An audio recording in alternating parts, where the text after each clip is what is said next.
প্রতিনিয়ত বাড়তে থাকা মূল্যস্ফীতি পাল্টে দিচ্ছে সাধারণ মানুষের জীবনযাত্রার মান।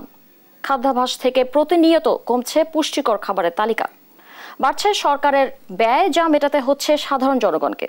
চলতি বছর ব্যয় মেটাতে ব্যাংক থেকে 1.5 লাখ কোটি টাকা ঋণ নেবে সরকার। বিশ্লেষকরা বলছেন, এতে ক্ষতিগ্রস্ত হবে ব্যক্তি খাত, বিনিয়োগ, আমদানি রপ্তানি সহ সব ক্ষেত্র। বিস্তারিত আমেনা প্রণামের প্রতিবেদনে। মহাখালী স্থানীয় বাসিন্দা সাইফ একজন বেসরকারি কর্মকর্তা। বাজারের প্রতিনিয়ত বাড়তে থাকা পণ্যমূল্য যে গলার কাটা হয়ে দাঁড়িয়েছে বলছিলেন সে কথা। খরচ হচ্ছে কিন্তু মাসে 20,000 টাকা খরচ হচ্ছে, কিন্তু আমার 2,000 টাকা আমার স্যালারির থেকে বেশি খরচ হচ্ছে। বাসা ভাড়া সহ আমার কিন্তু 12,000 টাকা চলে যাচ্ছে। তারপর আমার কাছে থাকে 6,000 টাকা। এখন এই 6,000 টাকাতে আমি নিজে চলবো নাকি বাজার করবো না কি করবো, আমি সেটা দিব। গরুর মাংস কিনে খাওয়া তার কাছে এখন এক প্রকার বিলাসিতা। কারণ কিভাবে কিনবো? একটা গুঁড়া দুধের দাম এখন 550-600 টাকা, যেটা আমার স্যালারিতে হয় না। আমি মাছ মাংস তো মাসে দেখা গেছে হয়তো 2-1 খাওয়া হয়, এর বাইরে কিন্তু হয় না। 1.5 বছরের বেশি সময় ধরে দেশে বিরাজ করছে উচ্চ মূল্যস্ফীতি। সীমিত আয়ের মানুষ রীতিমতো হিমশিম খাচ্ছেন। ফলে খাদ্যাভ্যাস থেকে কমছে প্রতিনিয়ত পুষ্টিকর খাবারের তালিকা।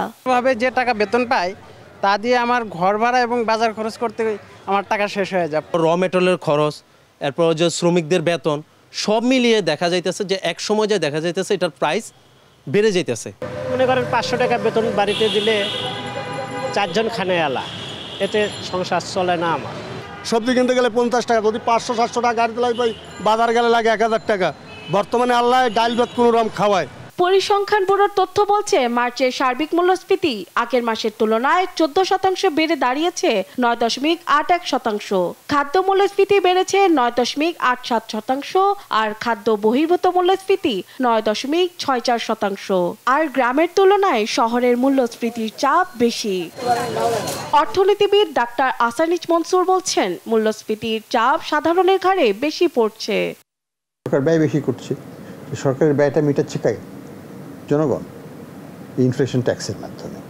ইনফ্লেশন যখন হয় তখন বাড়ির দাম বেড়ে যায়, জমির দাম বেড়ে যায়, সম্পদশালীরা আরো ধনী হয়ে যায়। মূল্যস্ফীতির এই উচ্চ হারকে দেশে ব্যবসা বাণিজ্যের ক্ষেত্রে বড় হুমকিও বলে মনে করেন এই বিশ্লেষক।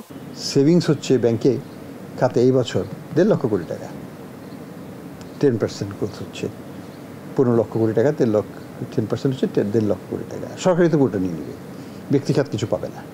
তো এই পরিস্থিতি তো কোনো দিনও সৃষ্টি হয়নি বাংলা ইকোনমির সব অর্থই যদি সরকার তার বাজেট সাপোর্টে নিয়ে নেয়, তাহলে ব্যক্তিখাতের জন্য কি থাকবে, কি বিনিয়োগ হবে কিভাবে? নিত্যদিনের অতি প্রয়োজনীয় জিনিসপত্রের মূল্য ভারসাম্যহীনতার কারণে মানুষের দুর্ভোগ শুধু বাড়ছে বলেও জানান ডাক্তার আসানিচ মনসুর। আমেনা প্রণামী, দেশ টিভি, ঢাকা।